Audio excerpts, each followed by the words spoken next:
മലയാളിക്കൊരിക്കലും മറക്കാൻ പറ്റാത്ത കഥാപാത്രങ്ങളാണ് 2013 റിലീസ് ചെയ്യപ്പെട്ട ദൃശ്യം എന്ന ചിത്രത്തിലെ ജോർജ് കുട്ടി, റാണി, അഞ്ജു, അനു എന്നിവർ. ജോർജ് കുട്ടിയായി മോഹൻലാലും, റാണിയായി മീനയും, അഞ്ജുവായി അൻസിബ ഹഫ്സനും, അനുവായി എസ്തറും മികച്ച അഭിനയം കാഴ്ചവെച്ച ദൃശ്യം അക്കാലഘട്ടത്തിൽ മലയാളത്തിൽ ഏറ്റവും കൂടുതൽ കളക്ഷൻ നേടുന്ന ചിത്രമായി മാറുകയായിരുന്നു. മലയാളി പ്രേക്ഷകർ അക്ഷരാർത്ഥത്തിൽ ജോർജ് കുട്ടിയെയും കുടുംബത്തെയും ഏറ്റെടുക്കുകയായിരുന്നു.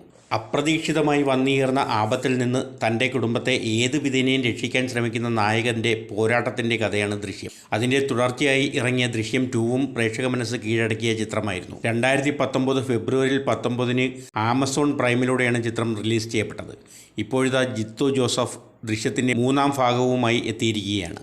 റിലീസിന് മുമ്പ് പ്രേക്ഷകർക്കുണ്ടായ ആകാംക്ഷയെയും പ്രതീക്ഷയെയും 3-ാം വരവിലും തൃപ്തിപ്പെടുത്തുന്നുണ്ട് ജോർജ് കുട്ടിയും കുടുംബവും. പതിഞ്ഞ താളത്തിൽ തുടങ്ങുന്ന സിനിമ ഇൻ്റർവെല്ലിന് തൊട്ട് മുൻപ് എത്തുന്ന അപ്രതീക്ഷിത കഥാപാത്രത്തിലൂടെ മറ്റൊരു തലത്തിലേക്ക് മാറുകയാണ്. ഒരു ത്രില്ലർ സിനിമ എന്നതിനുപരി ഇമോഷൻസിനും പ്രാധാന്യം കൊടുത്തുകൊണ്ടുള്ള അവതരണമാണ് ദൃശ്യം 3-ലേത്. ഒരു സാധാരണ കേബിൾ TV ഓപ്പറേറ്ററായ ജോർജ് കുട്ടിയെ തിയേറ്റർ ഉടമയായും സിനിമാ നിർമ്മാതാവായും വിശ്വസനീയമായ രീതിയിലാണ് 3 ഭാഗങ്ങളിലുമായി അവതരിപ്പിച്ചിട്ടുള്ളത്. ജിത്തു ജോസഫ് എന്ന തിരക്കഥാകാരനും സംവിധായകനും പ്രേക്ഷകർക്ക് സമാനതകളില്ലാത്ത ദൃശ്യാനുഭവമാണ് സമ്മാനിക്കുന്നത്. ദൃശ്യത്തിനൊരു 4-ാം ഭാഗം തീർച്ചയായും പ്രതീക്ഷിക്കാം. അതിനാവശ്യമായതെല്ലാം ഒരുക്കിയിട്ടിട്ടാണ് 3-ാം ഭാഗം അവസാനിക്കുന്നത്.